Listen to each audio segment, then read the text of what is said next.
views and opinions expressed in this program are those of the participants and do not necessarily reflect the views of BronxNet or the program underwriters. Hello and welcome to Open University, the one and only show that keeps you informed about the Bronx and beyond. I'm your host, Ashley Francis, and as always, we have a wonderful show coming your way. Tipping things off, November is Family Caregivers Month. We'll be joined by a local organization for a look at their work and outreach in our community. Then we'll take a look at another organization that focuses on how Uber doesn't necessarily follow its slogan, "Get There," for a certain group of people. And later on, are you a wheelchair user and need some tips on the basketball court? If so, we'll be joined by a player coming from the wheelchair Brooklyn Nets. And no, not the one with insanity. Trust and believe, this is from an entirely different view. So sit back, chill, and let's go with the flow on a brand new episode of Open University.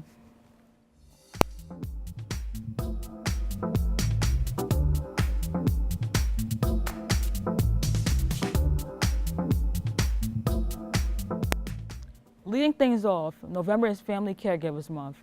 And joining us for a look at their organization and work in their community, we have founder of Caregivers Outreach Empowerment, Leona Cooper. How are you doing, Diane? Fine, how are you? I'm good. So Great. Tell us about your outreach program. Okay, well the organization started out back in 2006 because I was a caregiver for my dad. Mm-hmm. I was one of the caregivers for my dad. And even though I'm a nurse and I have the nursing knowledge and skills and all, it didn't matter that I was a nurse because at that point I was a daughter caring for a parent. And I realized that I did not know a lot of information in order to provide the utmost care for my dad. So I said to myself, and also God put into my heart, that if I was a nurse, or I am a nurse, and I didn't have the knowledge to care for my dad, then what about people who did not have the knowledge or skill to care for a loved one? So our mission at Caregivers Outreach is to make sure that caregivers have a good foundation in regards to having the knowledge that they need in caring for their loved ones so that they're able to make good, sound decisions and not be guilty about the decisions that they're making in regards to their loved one. And that's how the organization started out. Okay. So did you figure it would be better if you put your father like in a hospice or anything, or was that an option? That was an option. What happened is that we wanted to keep him at home as long as possible, but because we weren't aware of all the different resources that they have now, we end up putting him into a nursing home, which is really a hurting thing because, you know, you make promises to your loved ones. Oh, we'll never put you in a nursing home. We'll never do this. We'll never do that. And we didn't have that knowledge of knowing that we didn't have to really do that. We could have chose other options, like maybe a 24-hour home attendant and, you know, things like that, or maybe a day program, a night program. So yeah, so we did have different options, and the one that we chose was not the one that we felt really good about choosing. Okay, so does it benefits you and your family beyond, right? The entire family. It doesn't just benefit one individual. True. The organization, what we do something called a caregivers consultation, and in that caregivers consultation, we actually meet with all the caregivers involved with the care. We meet with the son, the daughter, the spouse. We have like a family meeting, and we work along with all the caregivers involved, kind of like to show you and to direct you on all the resources available, so that by the end of that meeting, you'll have that resource that you need in order to do, you know, what you want to do for that family member. We also have a program that we started called Sharks. It's students helping and assisting loved ones with knowledge and skills. We did some research and we found out that there were lots of children who run home every day from school to give someone an insulin injection, maybe to do a trach, maybe to do a straight catheter. And we found out that a child or a youth being a caregiver, that it has a really great impact upon their social life, their peers. It has an impact upon their educational, as far as academic levels. So we were so blessed to get a partial grant from the New York Yankees Fund, and we're able to meet with these children once a month, and we do kind of support sessions with them. And then they also gave us funds to let them go out on trips as a respite, as a break from their caregivers role. Okay. So for students, does it help with them like for school time too? So it doesn't really interfere with school time either, right? No, it doesn't. It doesn't, because we actually meet with them once a month on a Saturday, and we meet at the local library, or sometimes we meet at the school. So it really doesn't interfere. And what I love about it so much is that we have children that are caring for loved ones who has dementia, who maybe has a parent of somebody with diabetes, maybe have somebody maybe with amputee, somebody that's blind, somebody with Alzheimer's. So you'd be surprised at what kids are going home to when they leave the school setting. So it really is a good support system for the kids, and it's one of its kind actually in the New York City area. I know you may not want to touch on like the disadvantages, but like what would you say is the disadvantages of your program for people like work or anything else? Like what do you think is a disadvantage for them? The disadvantage, basically we're kind of like focusing on the disadvantage. The disadvantage of a caregiver's program, any caregiver's program, is basically the information is available 9 to 5. So the disadvantage is that most caregivers, some caregivers, are not home from 9 to 5. So it's nice to do workshops and presentations and webinars between 9 and 5, but you're not going to reach those caregivers who are out working. So what we do, we try to reach caregivers at off times. So I'm on the phone with a caregiver sometimes 9 o'clock at night, sometimes 10 o'clock at night. If a caregiver doesn't get home to 9 o'clock at night, then we're on the phone to 10 o'clock at night. So that is one of the challenges that we're trying to overcome by being there for the caregiver when they really do need you. So our goal at COME is to make the information accessible. There's lots of information out there about caregiving, but it's the accessibility part. So we go to churches, we go to human resources departments, we try to do workshops and all maybe right after church, you know, because you get a crowd of people at that time. We try to reach people where they are in the community in which they live. Okay, so you go beyond the Bronx, correct? Our focus is the Bronx, but we do go beyond the Bronx. Yeah. Okay. Yeah. So is there any like, for what about people, the caregivers, like when they're dealing with depression or anything, like do you like help them with that or focus on that? Like when they're dealing with the death, like you get up to the process of like helping them during like caregiving for whoever they're caring for, but do you focus on after, like years after, or is it like a certain amount of time or? Okay, so we follow, what would happen is that after the caregiver's consultation, we stay with that caregiver. We call them up like once a month or something like that to see how they're doing. And a lot of times we do have to deal with the death of the care recipient, the person they're caring for. So we do continue to call them, continue to see how they're doing, and we let them know that as they go through that period of being a caregiver, that it's really hard, especially if you experience the death of a loved one. What do you do with your life? Because your life was their life. Exactly. So we encourage them to, of course, as a caregiver, what normally happens is that they end up caring for someone else again. You know, we complain not complain, but we say that we're caring for a loved one and, oh, it's really stressful, we don't have time for ourselves. But I guarantee you that that caregiver who's caring for that care recipient, if something were to happen to that person they're caring for, they're just going to find someone else to care for. Because that's just the nature of being a caregiver. We just look for people that we can help and care for.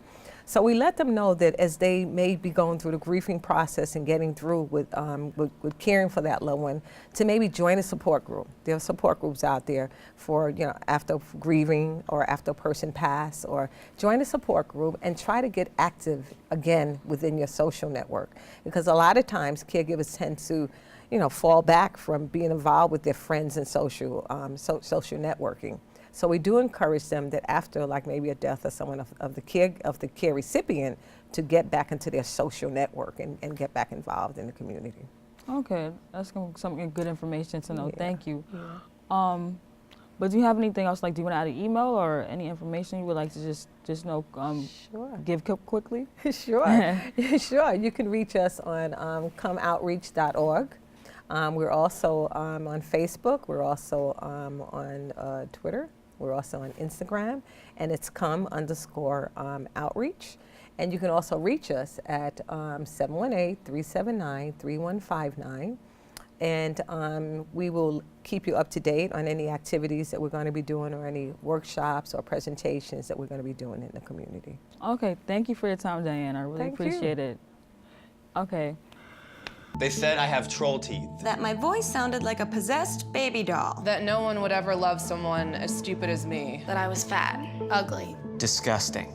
The effect of bullying is potent. We will no longer be the silent majority. Now, when you see online bullying, there's something you can do about it. We're gonna take action with the I. I am a witness. I am a witness. I am a witness. I am a witness. I am a witness, and so are you.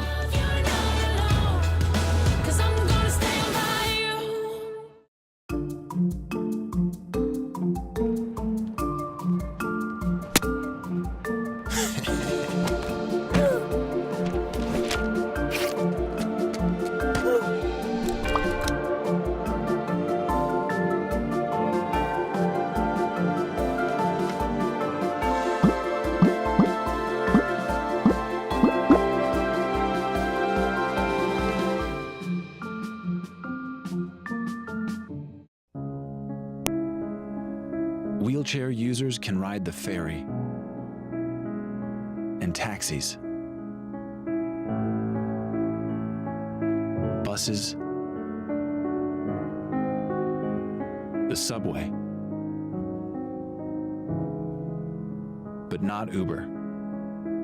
Uber has more than 30,000 cars in New York City, and not a single one is wheelchair accessible. Isn't it time we change that? Welcome back to the studio. United for Equal Access New York works to give equal opportunities for those in wheelchairs, and it comes to having access traveling around New York City.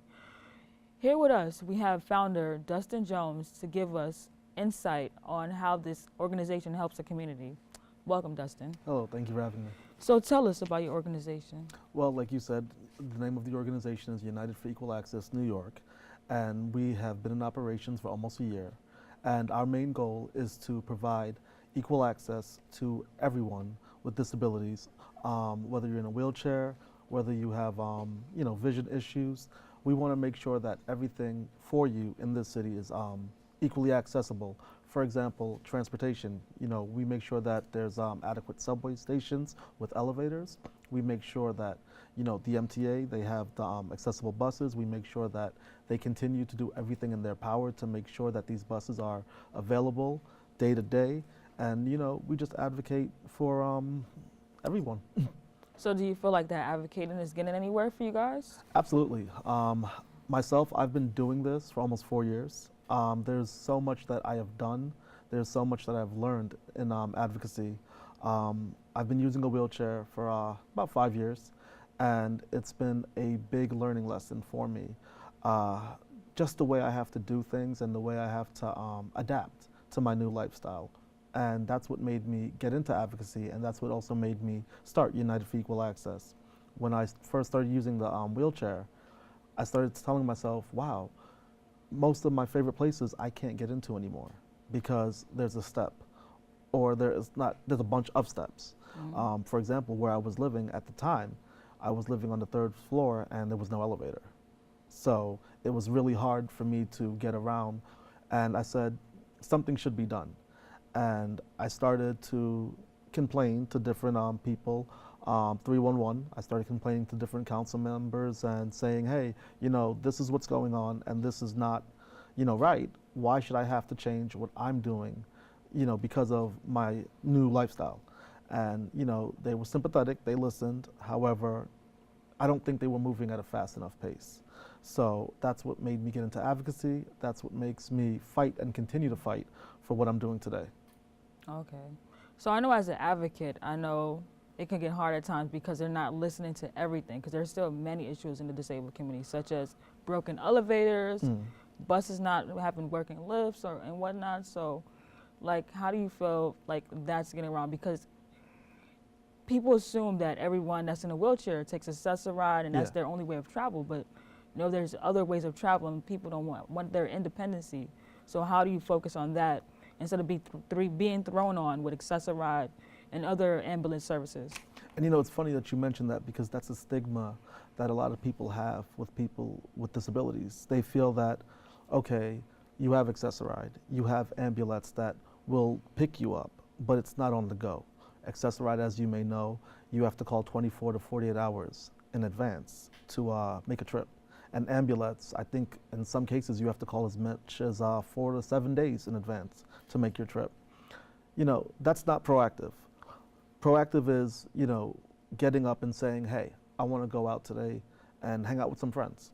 And I want immediate transportation options. So going to taxis, I should be able to, let's say Uber, I should be able to go out and grab my phone and say, okay, I want a car to pick me up at this location, and it's going to be there in a matter of minutes, and go to where I want to go, versus somebody calling me spontaneously and saying, hey, let's hang out.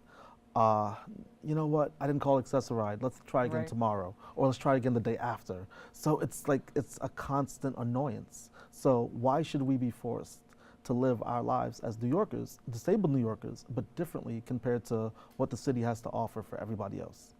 Exactly, because I know taxis, for one, when you're trying to get a taxi at nighttime, even with the yellow cabs, they're not running. They're like maybe an hour away when you try to get one, so it could be annoying at times. Exactly, So, it's very annoying because, you know, there's a law right now that's out there that says 50% of yellow taxis will be wheelchair accessible by 2020, and green cabs will be the same by that same time. However, they might be a little bit more than 50% because they're a little bit newer and they have to follow that regulation much quicker. So yeah, like I'm in the Bronx right here, and certain times it's really hard to actually go in the street and hail an accessible taxi because either they're not available, or if they are around, there's an able-bodied passenger in it. So that makes it extremely hard. So if you had spontaneous travel like Uber, where, like I said, I can get on my phone and know that I'm going to push a button and there's going to be a car, a wheelchair accessible Uber car for me outside when I get there, that's awesome. Not what they're providing now. What they're providing now is called Uber Wave, where depending on where you are in the city, they will send you a green or yellow taxi.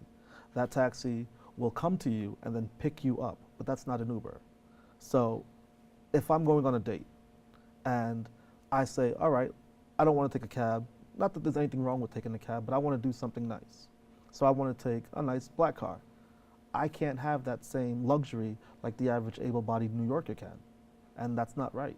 So this is why we fight to make sure that Uber and other transportation companies follow the laws and know and say, hey, if we're going to operate in this city, we have to follow the rules and we have to provide accessibility to all New Yorkers, not just some.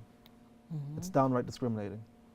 So do you focus on anything else? You don't focus on anything else besides transportation? Like what upcoming work do you have going on? Well, transportation is a key mechanism of where I try to focus. It's what I would like to say is my personal expertise. However, housing is a big issue in this community for me. A lot of people with disabilities have issues with housing. There's not enough. And not only that, there's not enough accessible housing. And the city really has a interesting way of what they call affordable, accessible housing. I've looked on the internet and I've looked at several different documents that have come into me, and it says this apartment is available and it's accessible and it's affordable. However, when you look at the requirements, you have to have a minimum income, and that minimum income doesn't really meet the needs of where the average person living with a disability might have, because most people with disabilities are living month to month on SSI or SSDI. All right, lastly, I wanted to ask you about, you know, Donald Trump's our new president. Yes. So I wanted to ask you, how does that affect our community? It affects our community in a big way. As you know, like you said, President-elect Donald Trump is in office, and his views are very clearly not of what we would like as a community. He has said things that has been offensive in this community. He has done things that have been offensive to this community. And a lot of his policies, where he did talk about what he wanted to do, he talked about cutting vital needs that we need in this community. And right now, I feel that the attack is on when it comes to the disabled community. And I think this is why more people need to get involved with activism and, you know, stand up to this. Stand up and say, you know what? Yes, democracy works, and you are our new president next year and for the next 4 years. However, you have to make sure that while you are in office, you have to, you know, give us what we need and not try to cut back on things because you don't understand it. Very true. Well, I'd like to thank you, Dustin, for coming in today. Thank you so much. I appreciate your time. We have to take a quick break. Coming up, we'll take a look at a mission on the court. Thank you. Stay tuned. It's not always easy being a dad. Do you have panda asthma too? Does that run in the family? This is the home of the most priceless kung fu artifacts. But when you make an effort, Dad, we're not supposed to touch anything. Oh, sorry. Go long, son. it's always worth it. Whoa, master! The smallest moments can have the biggest impact on a child's life. Take time to be a dad today. I am gonna get you. I'm gonna get you. Call 877-4DAD-411 or visit fatherhood.gov to learn more. Morning, Gary. We are GetSchooled.com. You want a college education, don't you? Gary, financial aid forms. Biology homework, G. What? Picking a college, man. You and us go together like tacos and Tuesday. And I love tacos.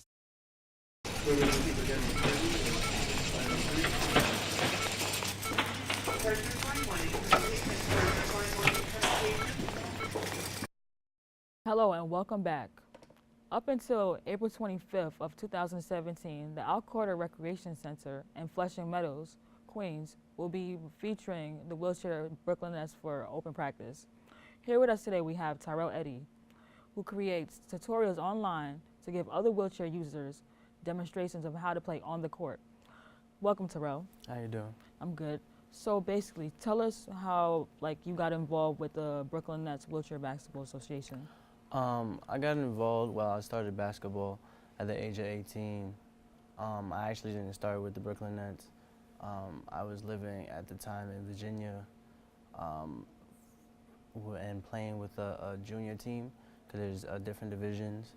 So at the time I was playing with the juniors for about 2 years, and then I moved back to Brooklyn, which I originally was from. And I looked up, I really wanted to continue playing ball, and I love ball, so I wanted to continue playing. And one of my coaches told me about the Brooklyn Nets, and he also told me about the New York Knicks, the rolling New York Knicks.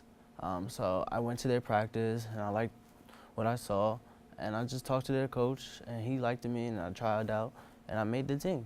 So I mean, it's been a good experience. So you didn't rather play for the you didn't rather play for the New York Knicks, the rolling Knicks, huh? Nah, cause I saw the team was already developed, and I wanted to get my game improved. I mean, the New York Knicks was really good, but I wanted to be one of the people on the team to really shine. I'm not trying to be the Kobe, but I just wanted to be a really good player on my team. So I felt like I fit real well with the Brooklyn Nets more than the Knicks. Okay, I understand that. So I wanted to take a look at your tutorials online on YouTube real quick to see so I wanted you to give me a demonstration, or not a demonstration, but explain what do you got going on here. Okay. So you have to learn how to turn the chair. Some people don't know how to turn a chair. For the beginners who haven't been in the chair or is brand new to this type of chair, turning is essential for wheelchair-bound people. So when you're learning how to turn the chair, depending on which way you want to go, say if you want to go left, you want to have your left arm down and your right arm back. So to turn left, you just pull back your left and push right. Let's do that again. Have your left arm straight, forward. Have your right arm back, push right, and pull left. See how I turn? Now you just do the opposite when you're going to the right. So have your right arm straight, go forward, and have your left arm back. So, all right, so we've seen that. So how do you feel it will help other wheelchair users? Because there's many wheelchair basketball tutorials online, but how do you think you differ from others? I started to think, just like you said, there's a lot of videos online and that shows you some stuff, but I really want to break it down in detail, certain details that they're missing, such as pushing, passing, shooting. Those are key areas for those who's just beginning into basketball or just trying to get better, even when they forget, because there's some, but there's not a lot of videos for wheelchair-bound videos in period, and in sport. So I want to be like the one to actually break it down, like the able-bodied coaches, to break it down and show you different ways and in detail on how to do this and how to do that, and explain what basketball is, and you know, just for the extreme beginners. And soon I'm going to do more on wellness and fitness. So it's just going to expand more. Just just trying to take my time and show people, that it's just more different, different view on things. Okay, so I wanted to know, like, does your team travel? Like, when does the season start actually for your team? The season actually started. We're actually in the middle of our season. It started, I think, 2 months ago. And we do travel. We do travel different cities, different states. This past Saturday and Sunday, we went to Edinburgh, PA. Sometimes we travel to Massachusetts. Sometimes we even go to Jersey. We go to just different places, Delaware. But it's really hard for us to travel because we're not well known. I mean, as a international group, but and plus the WNBA, no, NWBA. I'm about to say, you play for women? Isn't funded. Well, our team is not funded or sponsored, so it's really hard to get around to those cities. But we do manage, luckily. But it's been really hard. But it's always fun to travel. Yeah, I know. Like at times you were saying, like you was discussing, like it's hard to travel because probably because of money or accessible travel. Because even with cars, you have to probably find a ride. So it's like, do you have anything out there like a GoFundMe page maybe that? I actually do. My team did put up a GoFundMe page. Because we're trying to go to the finals. This will be our first attempt to actually go, and we're actually looking good as a team. We're 3-0 for our official record. So we're doing better, and we're trying to get there, but we just need a lot of help because it's not paid for. We have to pay for everything out our pockets. Sometimes it's funded or helped by another organization called the Wheelchair Sports Federation, Wheelchair Sports Federation. They help manage most of the stuff, and then they provide with most of the transportation. But it's just out of our pockets, and most people who have cars and don't have cars is it's hard to connect. Oh, okay. And also, do you play any other adaptive sports? I did. I'm just trying to focus on basketball, but I do try to play flag football. There's wheelchair flag football. There's tennis. I try to do. I wanted to get into rowing. Softball. Those are just to name a few that I try to put my hand in. But it's just hard to get to them because the transportation, as Cesaride, is a lot of money. So I'm just focusing on basketball for now until I can get there to the elite level and just go on different sports. Okay. Well, hopefully, we can find some funding and just get the word out there and whatnot. I would like to thank you for your time, Tyrell. I really appreciate it. So the bad news is we're going to have to close the show out. The good news is there's always another time you can tune in. Thank you for your time today. And as always, remember the impossible is always possible. Thank you, remember. And I'm Ashley Francis, and we're out.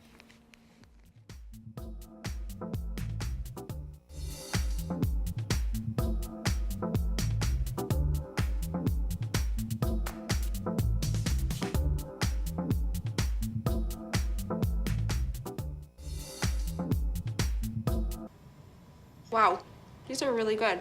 You act surprised.